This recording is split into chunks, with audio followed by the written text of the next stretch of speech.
You're listening to the Sass Says podcast. I'm your host, Christy Rocha, also known as Sass. I identify as a woman, a wife, and a mother.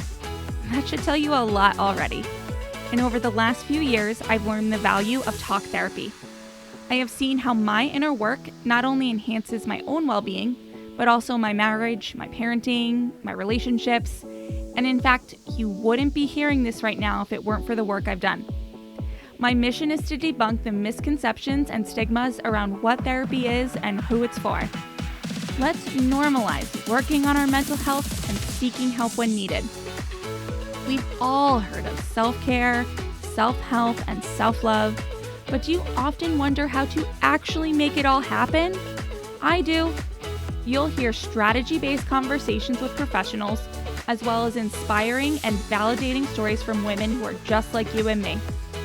Think of this podcast as the weekly therapy sessions you didn't know you needed, with a dash of sass, a lot of vulnerability, and me, relentlessly asking, but how? Welcome to the Sass Says podcast. Today I'm joined by Tara Clark, creator of Instagram's @ModernMomProbs and author of the book Modern Mom Probs, a survival guide for 21st century mothers.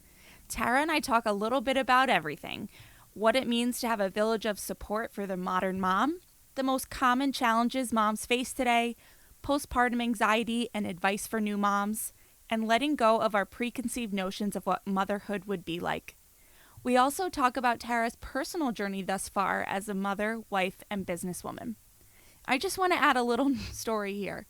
The day I pitched Tara to be a guest on the show, I was rolling around on my office/closet floor, wondering and stressing about if my generally down, overwhelmed, and burnt out state of mind was having a negative impact on my podcast interviews. I just thought, well, if that isn't a modern mom problem, I don't know what is. Anyway, we had a good laugh about that. I hope you enjoy the show and stay tuned after for my final thoughts. Hey, Tara, thank you so much for joining me. Thank you so much for having me. This is so exciting. I feel like I'm talking to a celebrity. It's very exciting. No. But you're so, I'm sure you must feel this way. It's like, you're Tara. You're just Tara, you know? Yeah, I am just Tara. What I always tell people, because if they, send me a DM or an email or something, I always say, I'm just like a regular mom sitting at her kitchen table in leggings, just like you are. Yeah. I'm doing the same stuff. I'm wearing a t-shirt and shorts today, just like you are. I know. It's the same thing. I know. Well, as just a mom sitting at her kitchen table doing what she does, how does it feel to go viral and be this big account?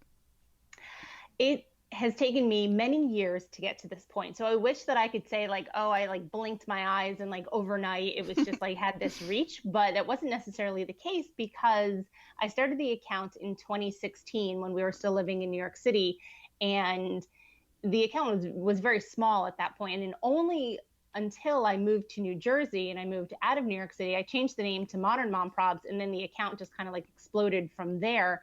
And that was the point at which I was like, oh, this, I have something here. Mm-hmm. Because the whole year before that, like I said, the account just wasn't really quite clicking the way that I would have liked to have.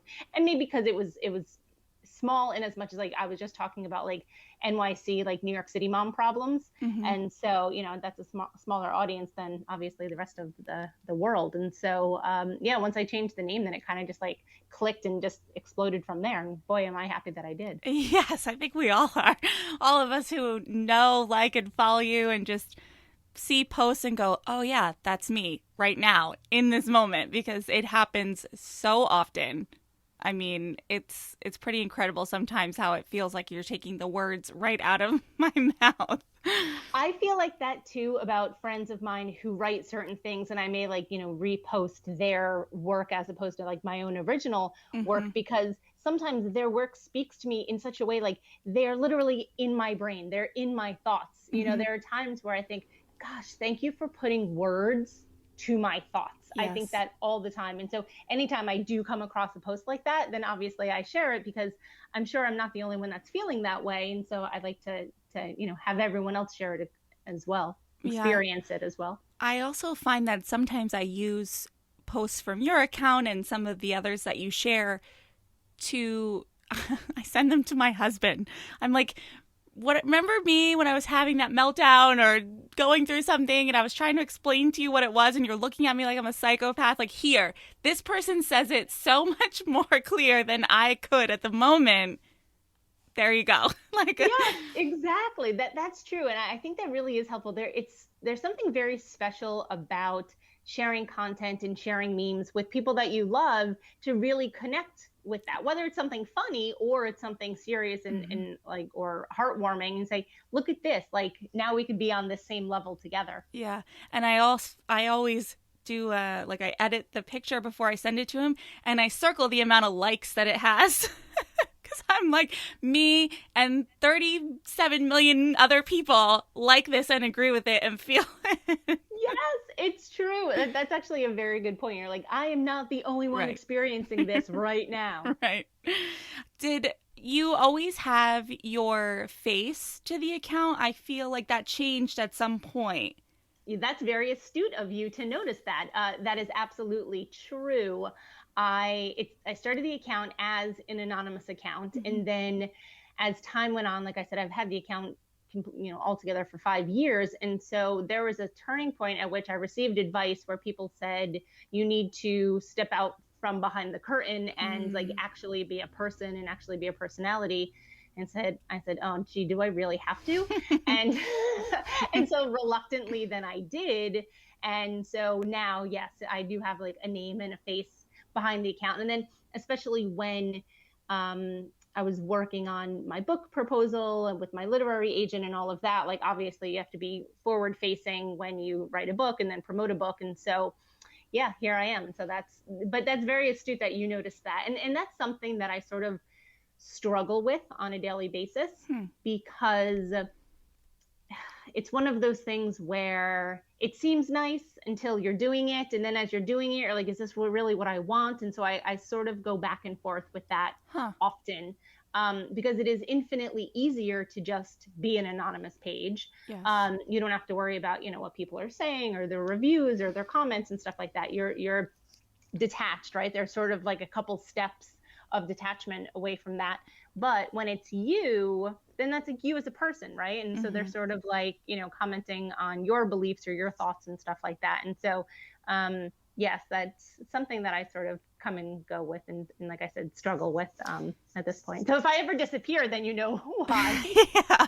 Well, I would understand. I mean, everything you've said is very valid. I'm wondering, before you put your face to the account, when people would DM you or write comments, did you respond as, hey, I'm Tara? Or it was just kind of left as, did you respond at all? I mean, how did that work? No, yes, I always do respond because I think it's very important to respond to DMs and emails and stuff like that. But it was more of sort of just responding as like an anonymous thing of just, just commenting, writing back or something like that. But now that my name is attached, then yes, I may like, send a note back and then just write like, XO Tara or something, from Tara or something like that. But yeah, it's interesting because I live in this very interesting world that I'm not an influencer where, I'm like all over the page and it's nothing but me all the time selling products and being with my family and all of that kind of stuff.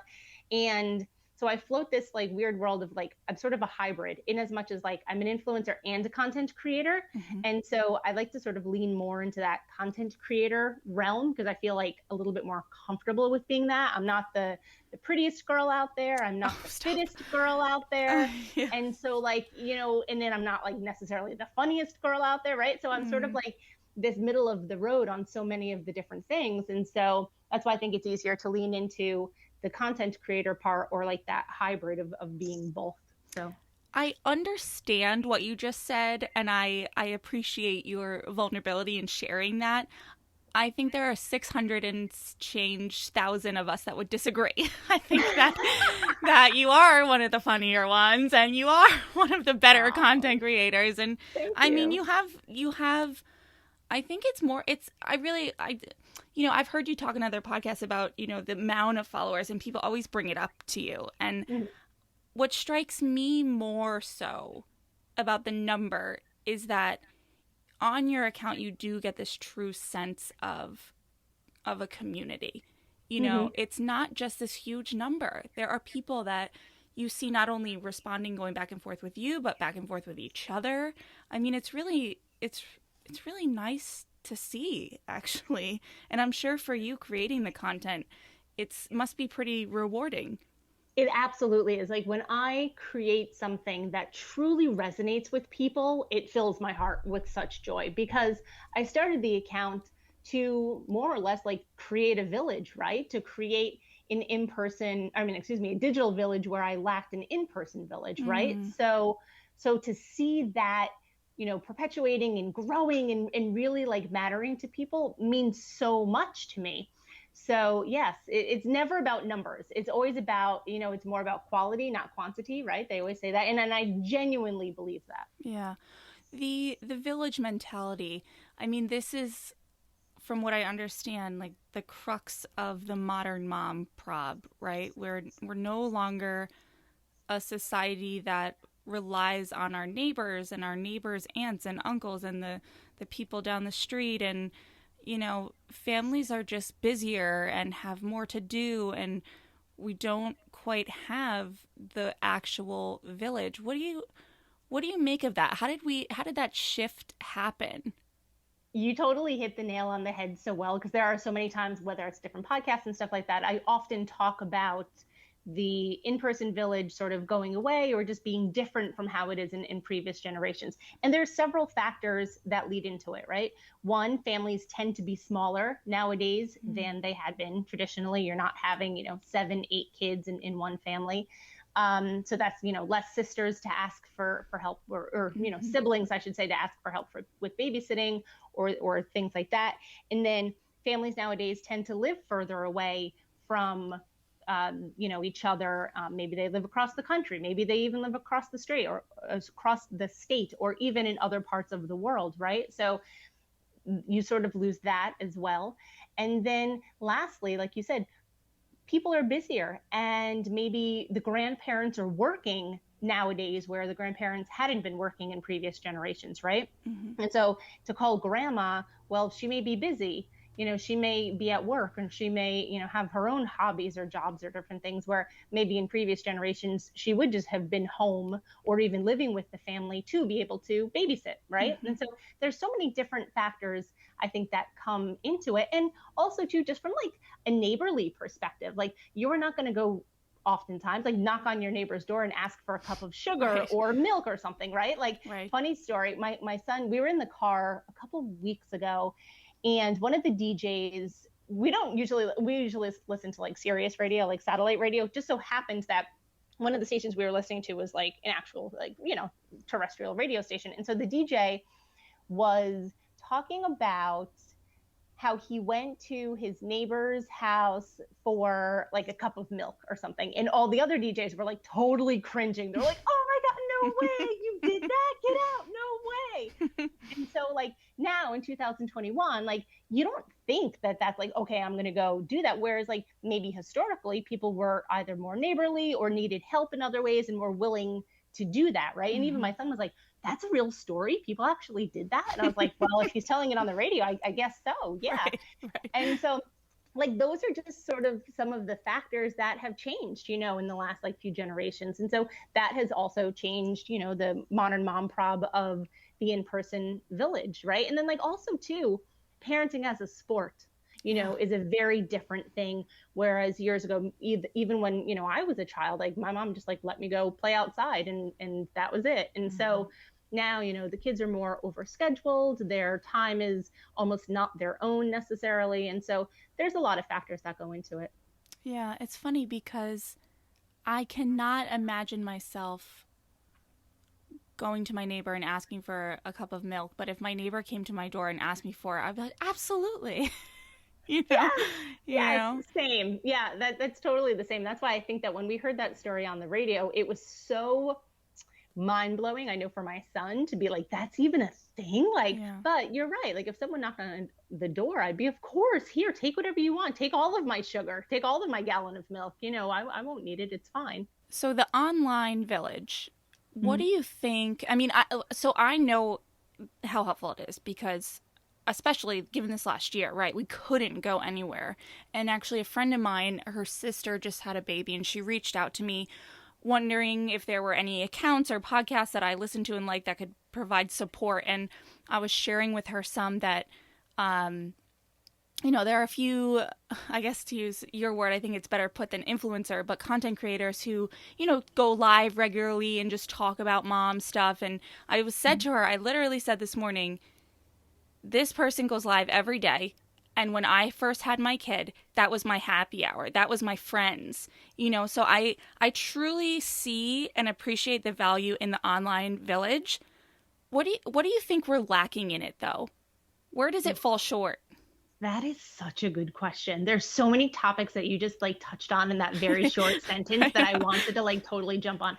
One, I think that's amazing that you were tuning in and listening to her live. Two, that's the sort of stuff that makes me want to keep going in what I do, because knowing that there are people out there who look forward to this, this content, who look forward to these lives and all of that kind of stuff, like it energizes me to think like, yes, like keep going in what you're doing. And so thank you for that. I appreciate just even hearing that just in general. What do I think it's lacking?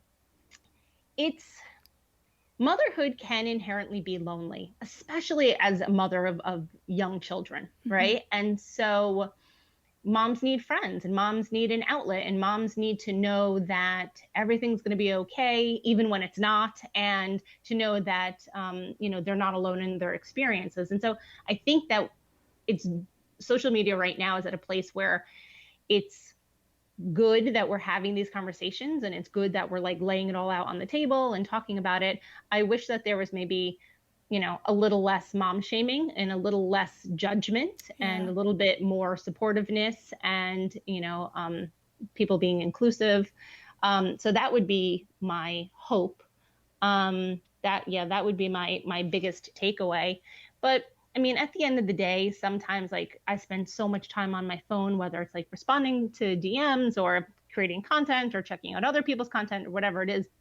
Sometimes I just feel so overwhelmed by all of the content and all of that kind of stuff on my phone that I really need to like put it away and kind of just like walk away and almost like not be so involved with like all the people. Does that make sense? Because then you're saying like, oh, who's this? Like this person's doing this and that person's doing that and this person's doing that. And then I'm like, you know what? But ultimately, like I need to live my own life. Yeah.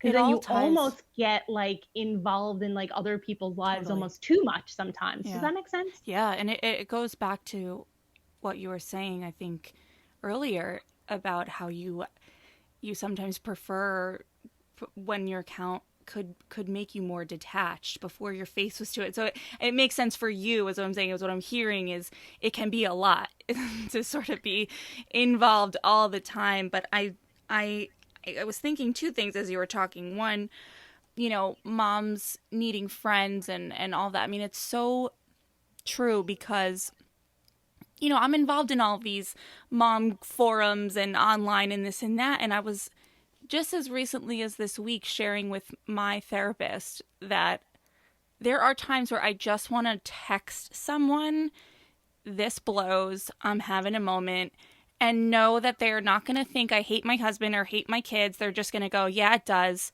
I'm in the same situation. Hang in there, bye. Because for me, I think that is what is lacking a little bit with the online groups, because you can go there and you can seek validation. And if you are willing to consistently put yourself out there, you will forge relationships. But it's not, for me, it's not the same as the immediate gratification of having that solid friend who knows you and knows you personally and knows what you're going through, that can talk to you without it being this big explanation and production of conversation. And I struggle with that just because I don't know. I don't really like being on the phone, to be honest, which is funny. I have a podcast, right? But, I just want to like check in real quick and then be done. I don't want to open the door to a whole thing. And I think that sometimes that can be tough with the online communities, because you feel like you have to explain yourself, or and it's leading to my next point, which you touched on as well, is it always comes back to that judgment and shame piece. If I'm not fully explaining the situation, and if I'm not prefacing whatever comment I'm leaving by, I love my kids, it's like you're always at risk of being judged or shamed for your feelings. I agree 100%. I think that the best relationships are forged online in the DMs. Yes. And even the group chats in the DMs, right? Because that's when you can really be honest and share those true intimate feelings without the eyes of the public, looking at your comment on a post or something like that. Some of my very, very, very best friends in the entire world are my Instagram mom friends who I know relate to the content because they are the content creators themselves, right? So we have a pretty tight-knit community of content creators. And, That's nice. when I first started, it was literally only a handful of people. And now it's like hundreds, if not thousands of people that do it. And so they get it. And so my suggestion there is to find the one or two. It doesn't have to be 100 people. Right. Just find the one or two people who really do get it, and that you could send that quick DM being like, this blows, I'm over it now. And have them be like, yep, feel the same way. I totally get it. And so that's true for me more online than it is even in person. My relationship with my in-person friends is very different. We actually, for whatever reason, don't really talk like that with each other, but my Instagram mom friends do. And like I said, that's all in DM. But that's interesting. It's almost like, I just have to shift my thinking of text as DM, almost like when you, go ahead. Or I was going to say, or like WhatsApp too. Like one of my very best friends, she's an Instagram content creator, and she and I are on WhatsApp like all day, just like back and forth. And so that is a lifesaver for me. I have an app called Voxer too that I use sometimes. It's like a walkie-talkie app, and you can leave as long as you want the message of a voice message, and then the person can respond at their leisure. But I never thought of it that way. That's interesting. Yeah. So now I'm trying to think. Like, who can I hit up? Well, you could always hit me up because I'm always on my phone. So you could always hit me up and I'll always understand. But like I said, once you find like that small group of friends, and it really only has to be, a couple, one or two or whatever. But that's what I use DMs for. It's like that quick, small little text. I like that. I just have to change my thinking on that a little bit, I think. But now that you've had the experience of being part of this community and this village with your account, are there things that you would pinpoint as some of the most common struggles discussed on your platform amongst moms? Yes, definitely. If I could probably count them on my hand, I would say loneliness is a big thing. And then that was only exacerbated more by the pandemic. Of course. Mom shaming and judgment are two really big things.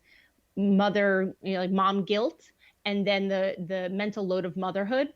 All of those things are like reoccurring themes that I see over and over and over again. And then obviously there's screen time and healthy eating and making your kids be active and all that kind of stuff. But those 5 are probably like the biggest ones. I feel like the last 3 mentioned are like the hot buttons, and then the 5 initial ones I feel like can transcend time. Yes. I agree. Yeah, no, I definitely, I agree. Those other ones are sort of like low hanging fruit because they're hot button issues. It's like, do you breastfeed? Are you eating organic? Like all of the, do you co-sleep? Like all of those ones, you're right. They're hot button issues. And so those will continue to be debated. So your son is 8 now, correct? Yes. So put yourself back to when you're in the newborn or the toddler phase. What did you struggle with the most, if you did at all? Yeah. Gosh, what didn't I struggle with at that point? Honestly, Fair enough. I mean, I guess maybe in the newborn phase. I mean, I'll go chronologically, right? So in the newborn phase, I had postpartum anxiety, and I was just like a ball of nerves, which then sometimes led to rage because I was like, "Is this normal? Is this what motherhood is like? Just being like so concerned and so worried about everything, and the bottles and the plastic and I the know. feeding, and is he getting enough, and all of that kind of stuff. And so that subsided a bit, thank goodness. And Mhm. then as he became a toddler, I was still anxious. You got to like use Purell and wash his hands, make sure he doesn't I fall off know. the jungle So gym, make much. sure, he doesn't like run into the street, all of those things. And then he himself was prone to really bad tantrums. I mean, like really like ticking time bomb bad tantrums. Huh. And thank God those are over.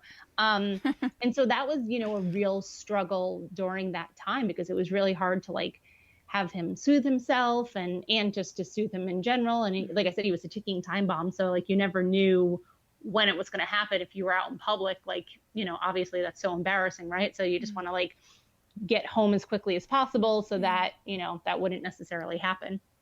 Or like, planning our play dates and keeping them to only like an hour or 90 minutes, because you knew like any longer than that would just be like catastrophic. Yeah. Anything that you know now as a mom of an 8-year-old that you wish you knew then? Oh my God, everything. No, Yeah. I'm Yeah. no, my biggest advice to my old self would be, don't worry so much and let it go. I I always say it know. like this, like be like Elsa, just let it go. There's so many pressures It's so that hard. are on a new mother. Yeah. It's the feeding, it's the sleeping, it's all of that stuff. And meanwhile, like your body's just trying to heal after giving birth, and it's just so exhausting. And I think the pressures were just so much at that Yeah. point. And so I wish that I could look back and say, he's going to be fine. I Like know. it's okay. Don't worry as much. Give yourself grace, because it's going to be okay. Whether, he has plastic, you cook food in plastic in the microwave or something like that. Like it's going, I mean, I had so many crazy thoughts, like it's going to be fine. And like I said, and it was. And now I, as a mom of an 8-year-old, I look back and I almost sort of like laugh at the stress that I put myself I through. know. But again, I couldn't control it at the time, with these thoughts and stuff like that, unless you like tell yourself that these thoughts are, obviously not healthy, and you Right. need to kind of like push them back and stuff like that. But it's so different. I'm such a different mom now, because whereas I used to be very like helicopter hovering over him for like every single thing that he did, now I'm Mhm. kind of just like, you know what? He's growing up to be the kid that he was intended to be. And it may be different from the kid that we thought he was going to be, when he Mhm. was a baby, but that's him and that's who he is. And we love him, and he's amazing. He's an incredible person, and he's going to continue to develop into an incredible person. But it's not necessarily, the person that you think it would be when that person's in your bassinet. Yeah. Okay. So much there. Um, I agree with you so much about being a new mom and the anxiety and the pressure. I mean, I feel like even as well intentioned as they are, the doctors, the nurses, the hospital put so much pressure. I mean, I popped a kid out, and the next thing you know, the nurse is putting her on my chest, going feed her, and I'm like, what? Yeah, yeah. How? My lady, Excuse me? my nurse squeezed my breast so hard it hurt like so bad. She squeezed it and then like shoved it in his mouth. The way she squeezed it, I can't even begin to tell you how much it hurt. Oh my Like god. it almost like brings tears to my eyes thinking of the pain that Oh she my like. goodness. It was like worse than like a mammogram. I haven't had one yet, but like from what I understand is Yeah, that they're yeah. painful. And yeah, and so that's what this nurse did, and I was like, this is terrible. What do we do? This is my other thing. Like, what do we do for the next, round of moms? What do we do for them? Because I feel like there are a fair amount of us now wanting to talk about this, getting it out there, but it still is not seeming like enough. I'm still feeling like there's new moms coming in and they're panicking, and it's like I my heart breaks for them. Yeah, yeah, no, it's true, because so the one thing is this. I think a lot of new moms, and this is sort of the sentiment that I've been hearing lately, is that a lot of the new moms are think that they're being scared off by the truth that we're telling. Mm, Right. And so they're saying, oh, you're just saying that to like to scare us, and you're gonna mm, make us like not want to have kids, and you're just scaring us for scary's sake. No, we're not. Like, trust us, we're not scaring you for right, scary's sake. Like, right, believe us, like right. this happened to us, and we're sharing our story, we're sharing our truth Mm-hmm, in the hopes to help you, so mm-hmm, that you could either like advocate for yourself when you're at the hospital, or advocate for yourself if you need mental health help. And so like we're not doing this like as scare tactics. Trust us, like we're not. And so, like I said, I've been sort of like hearing that a little bit, which I think is an interesting like backlash sort of to this kind of stuff, where it's like, no, we're telling you like our true feelings and our true experiences, like in the hopes to be helpful to other people. So there's that. Yeah, that's interesting. But yeah, I just thought that was interesting because I had posted something maybe, I don't know, about a month ago or so, and it was about something about like a new mother. It was I had shared something of a friend of mine who is a psychologist, and it was something about like what you wish that you knew when you were a new mother or something like that. And then the post really resonated with people. It performed really well, and that's how I know it really resonated with people. But a lot of people, a lot of the new moms, either the pregnant moms or whatever, were like, no, stop scaring us, stop scaring us. And it's like, we're not trying to scare you, honestly. Like, we're trying to be helpful here. Yeah. Because no one told me anything about what it was going to be like when I had my son.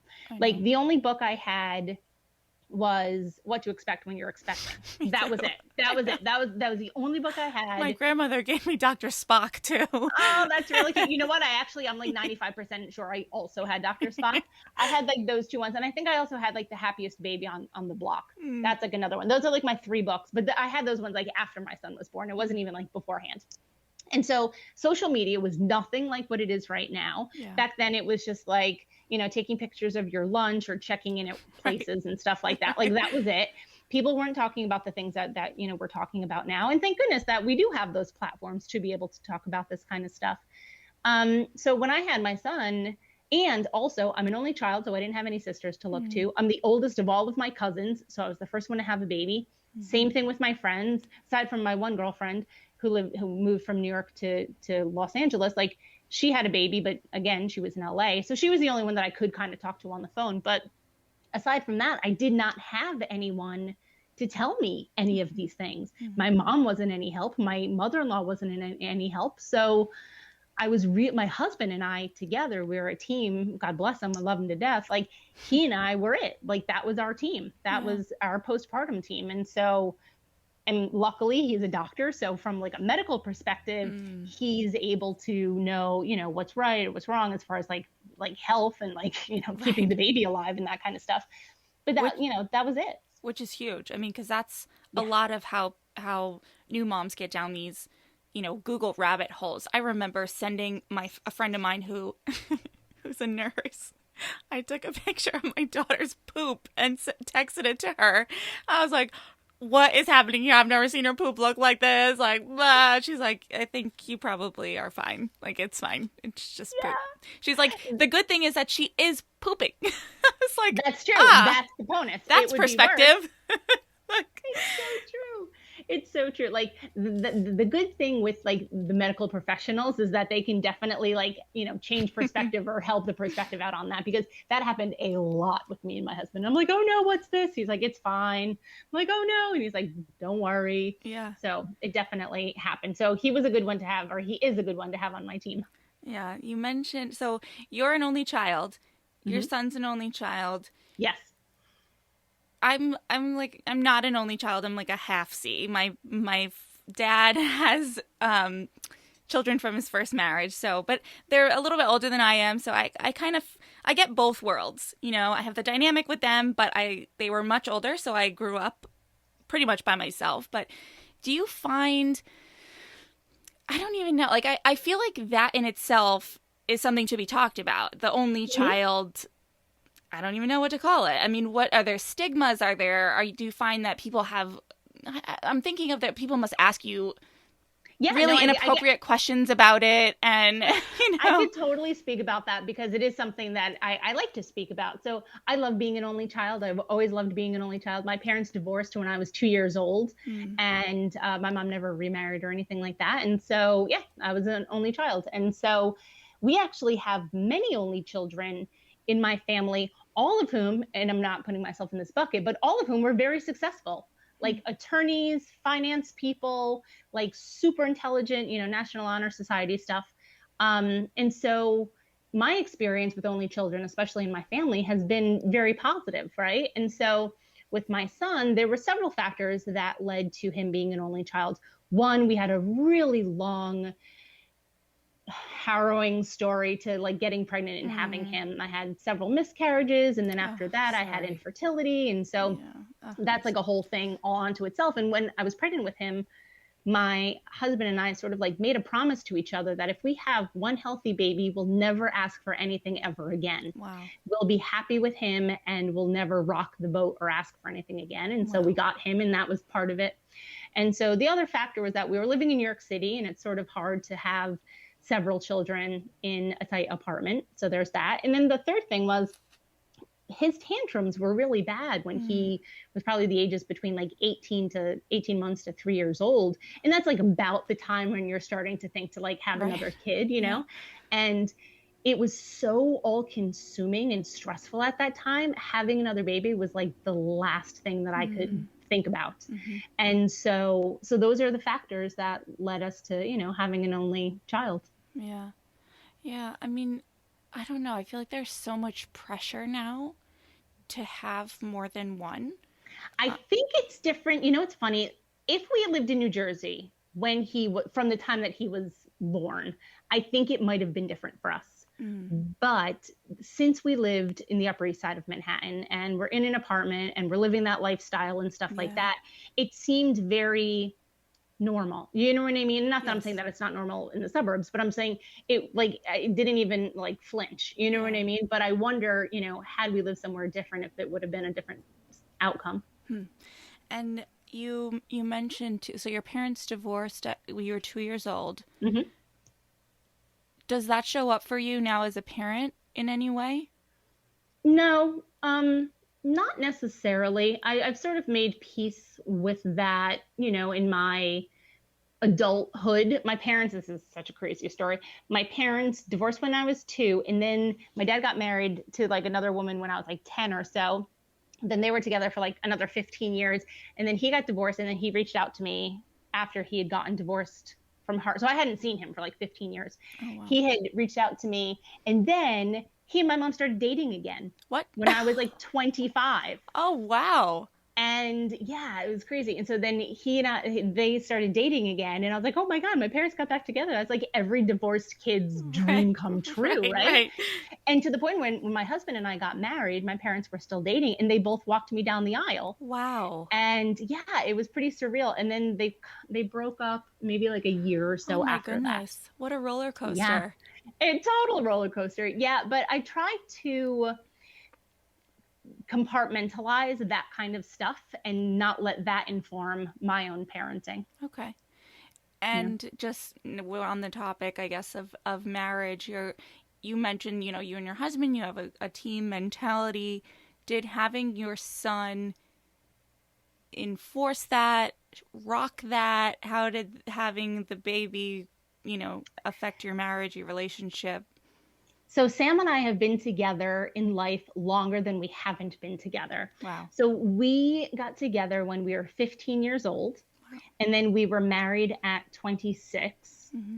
And so now we're 40. And so yeah, we've been together a really, really long time. That's And nice. so Yeah. we are teammates, even before Jack was born, and we've we've always been a really solid team. But once the baby comes, obviously, needless to say, totally changes the dynamic Yeah. of your relationship, right? Yeah. But I think it was definitely like an all hands on deck sort of thing, especially when he came, because like I said, we didn't really have help from anybody else. So Mm-hmm.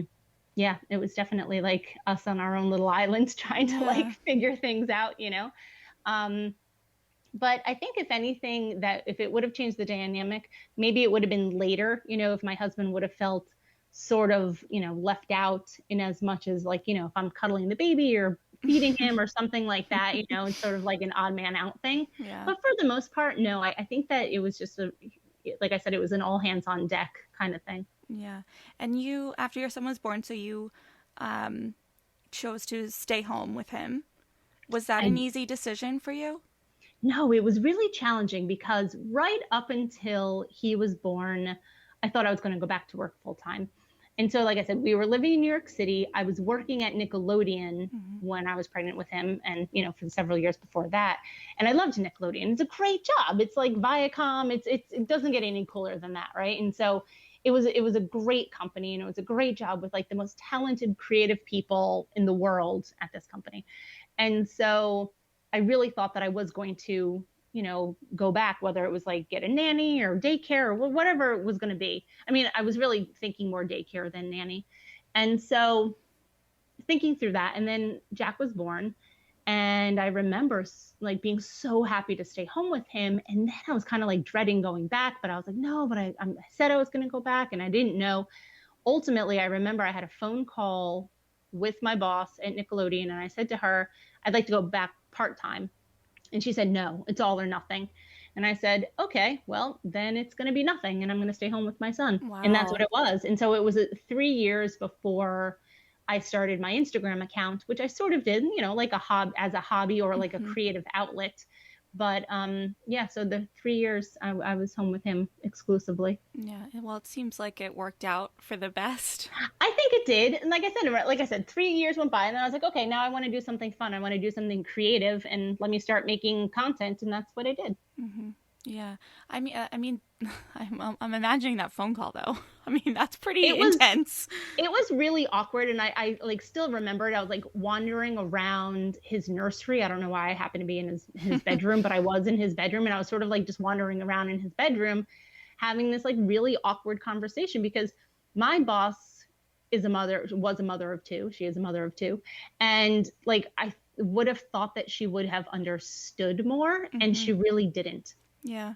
Well, I'm finding that, as I'm having more of these conversations and, just, you know how it is. It's like, what's that? The law of attraction. Like once you Hmm. start looking for things, they start finding you. And the more I'm seeing and the more I'm just starting to feel like it's so great that all of us moms are out here having these conversations, but more than just moms need to be having the conversations. It needs to be the CEOs and all the spouses and the supporters and everybody out there, because we can all talk ourselves to death about how hard this is and all of the things we're struggling with, all the highs, the lows, the wins, the lot, like all of it.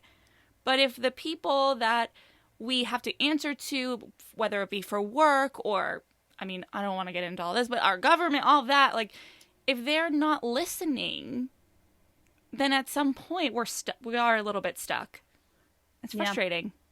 I agree 100%. I mean, the great thing about a company like Viacom is that they would have speakers that would come in and sort of talk about that kind of stuff from an HR perspective. But you're right. I mean, honestly, the buck stops with the managers and the management of the company, right? It's Yeah. great that you bring in speakers, but if you're going to not, allow people to be flexible in their jobs, and that's, sort of a different thing altogether. Yeah. But I agree 100%. And so your son Jack, you mentioned that you went through a time, I guess, where you had to almost seems like I don't know what the right word is, but you said something before about how he maybe not the kid that you thought he was going to be.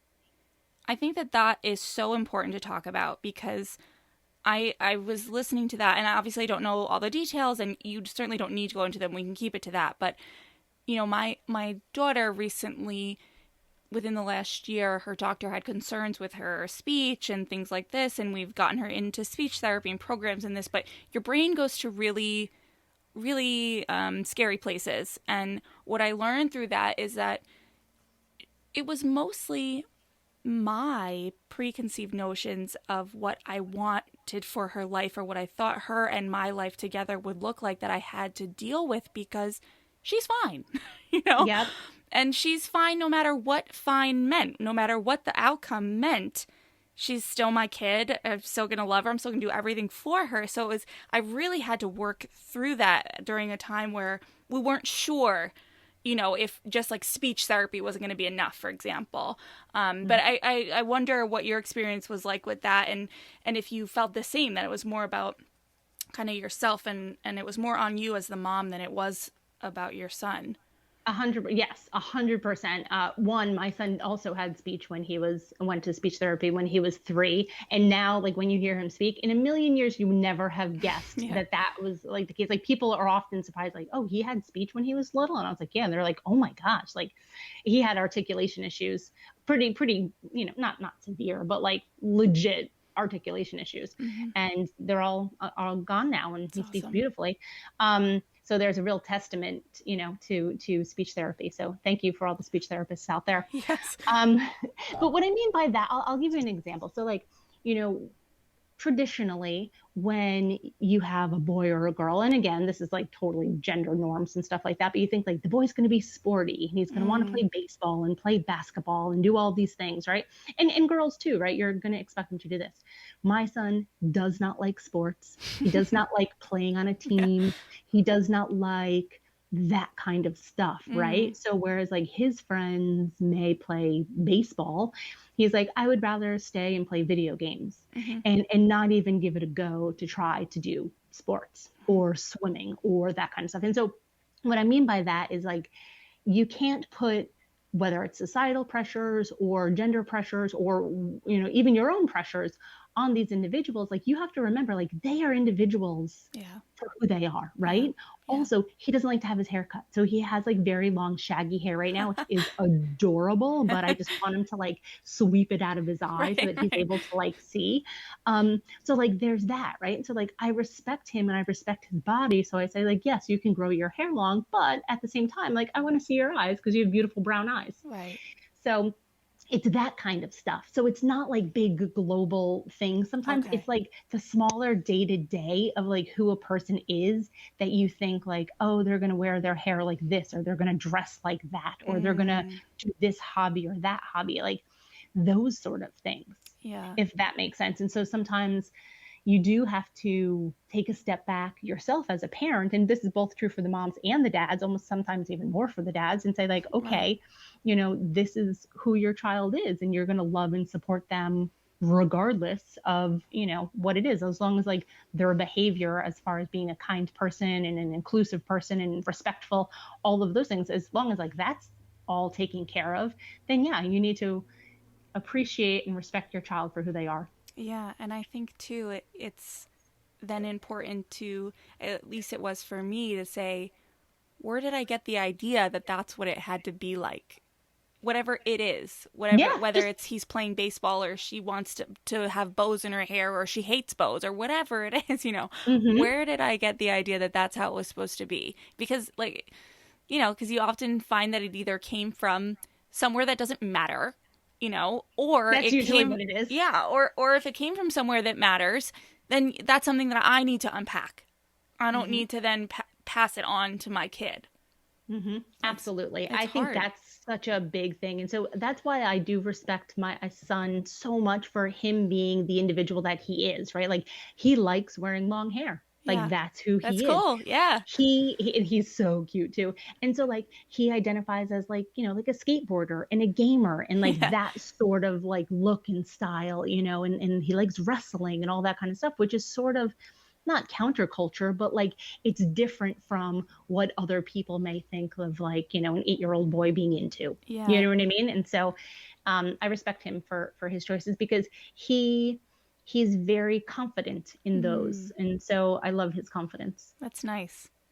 Hmm. Now that he's getting older, and I presume he's online. I mean, does he know what you do? Does he He follow knows what mom? well, that's funny. No, he knows what I do because like I work all day, right? So Hmm. he knows like I'm doing work, whether I'm like, creating content for a client or I'm posting something. So he's definitely well aware that I'm on my phone or on my computer or I'm doing podcasts and stuff like that. So, and he knows that I wrote a book. He told his class about that.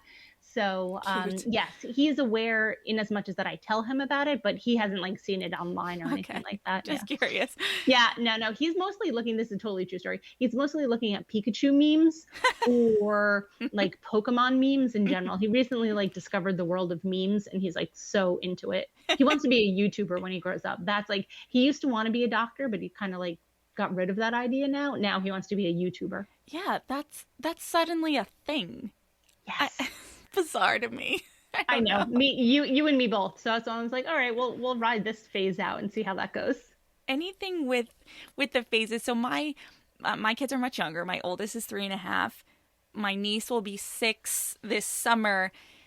Just being those few years ahead, like what's coming for me? What's coming for me and my sister that we should be ready for? I gotta say, I love the age that he's at right now. I love between 6 and 8 where we are right now. Like, I wish I could say, oh, be careful of X, Y, and Z. No, I want to Mm. like just bottle up this age Oh, because I'll tell you why. Like, it's the perfect balance of like independence, yeah, but then still needing to be like cuddled and snuggled and helped a little bit. yeah. And so I'm really all about this age right now. That's really sweet.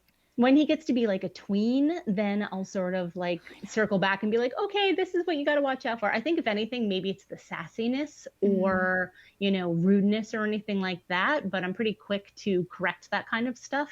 Um, but that's it. This is such a great age. I would absolutely bottle up like 6, 7, 8. That's sweet. Yeah, my niece and my nephew on the other side of the family are now getting into those tween teenage years, and you see the the big shift. Mm-hmm. And I keep joking with my friends. I'm like, you guys better be ready for my second peak in life, because when my kids are at that sweet spot, and I've said like between, I said about 8 to 12, or maybe 7 to 11. It does seem to be that age where you can leave the room without worrying that they're going to burn it down, and you're not worried about them leaving the house on their own without you going to a party doing God knows what. And so I'm like, you guys better be ready to party when my kids Mm-hmm. are that age, because I'm letting loose. Because then A it does. hundred It percent. gets Yes. serious again. Quote unquote, I'm doing air quotes. It gets serious again when they get to those teenage years, and you have to be almost as present as they were when they were newborn, in a completely different way. 100% true, Chris. 100% true. Oh Like my that's why goodness. this age is definitely like more of like a party age. This is Yeah. like okay, like I could go out with my friends and all of that kind of stuff. So I agree 100%. You are right. So I would even loop in 7. I know you said like 8 to 11. I would say seven Yeah, to you 11, even said even kind of 6. I even mean, 6ish. Yeah, yeah. Well, I yeah. could see that. My niece is turning 6, but she's like, I don't know. She's 6 going on 35. So, I'm sure yeah. that happens. Yeah, Yeah. that definitely does happen. Has anything surprised you about your experience with modern mom probs? Hmm, that's a good question. I like that one. That question surprised me. Um, the surprise is that it connects with so many people, that it really resonates with people. Because when I started the account, like I said, it was sort of as a creative outlet and maybe to meet some people and to sort of like give me something to do. And I never would have imagined that 5 years later it would end up being where it is now, with the community that it has, like writing a book and like working with the clients that I've worked with and like Mhm. meeting all my friends and stuff like that. So I think the journey that it's been on so far is probably the biggest surprise. Yeah. Well, and then take a few minutes. So your book came out this past year. I heard you wrote it in 6 weeks. Yes, you did a lot of good due That diligence. I is did. that is so impressive. I can't even tell you. Oh my goodness. So, yeah, crazy thing. So my literary agent was shopping my book proposal out right when the pandemic hit back in like March. And so most of the publishers were like, no, no, no, like the stores are closed. We don't know what's happening with the world, this and that. And then there was this one publisher in Tennessee called Post Hill Press said, yes, like we love the idea for the book. Let's do it. And I was like, okay. And so they gave me literally 6 weeks to write it. It was due Wow. August 15th. That like date will like be burned in my brain forever. Um, because they wanted to be able to launch it for Mother's Day of this year of Mm. 2020, which it did. And so I had 6 weeks to write it. So the pandemic sort of worked out in my favor only in as much as that I was like home and my husband was home and even my son was home because there wasn't camp or anything. So I just did nothing but write that Mm. book for the whole summer. And then that was it. And then so it went to went to production and then it came out the end of April. That's So awesome. yeah, you can pick up a copy. Congratulations. Thank you. Thank you. I think it's a very cute book in as much as it's the perfect baby shower book that you would hand a friend Hmm. and say like, here, you want to know all about modern motherhood right now? Here, this is that book. I love that.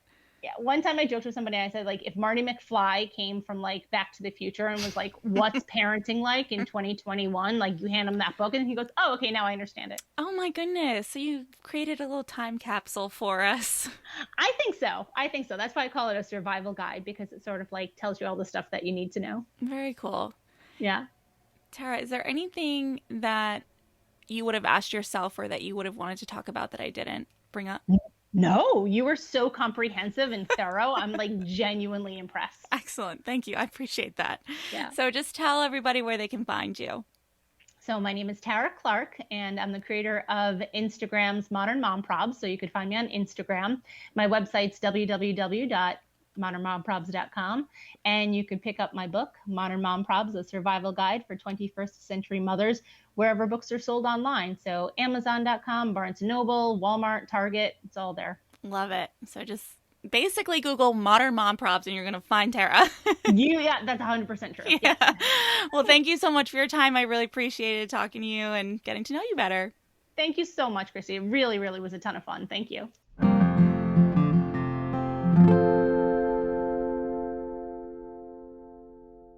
How genuine is she? You can hear it in her voice, and I had the pleasure of seeing it in her face, just how much she genuinely cares about helping moms. I'm living proof of it. Her advice for new moms, parents, partners, all navigating raising children is absolutely priceless. And after getting to know Tara, it is of absolutely no surprise to me that her account is as popular as it is.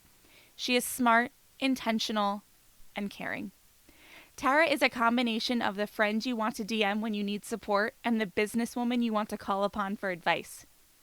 And I am taking to heart her message about accepting your kid for who he or she is, rather than who you thought he, she, or they would be. As parents, we have such strong preconceived notions of what we think our kids will be like, of what our lives will be like with our kids. And the truth is that you just never know what life's going to throw at you. My husband and I got a taste of this last year when our pediatrician was concerned about our daughter's development. Let me tell you, our brains went down some scary rabbit holes. And as much as we tried to lay off Google, it was really hard. We wanted answers. We wanted to know what to expect. And mostly, we wanted to know that she would be a happy, air quotes, normal, fun-loving kid. What we learned through that experience is that she has a fairly common speech delay and will be just fine, thankfully.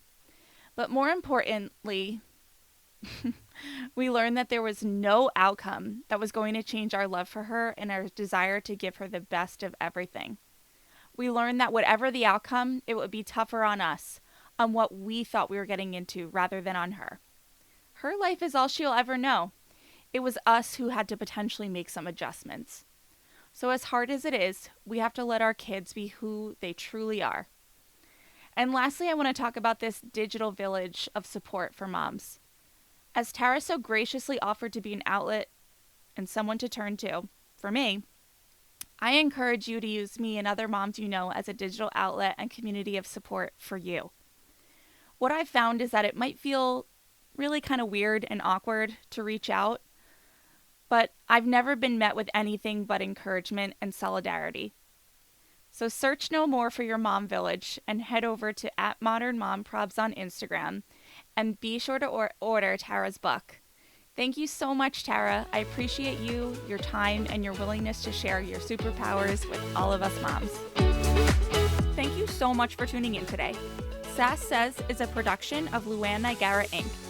This podcast is meant to be educational and not meant to replace professional therapy or professional medical attention.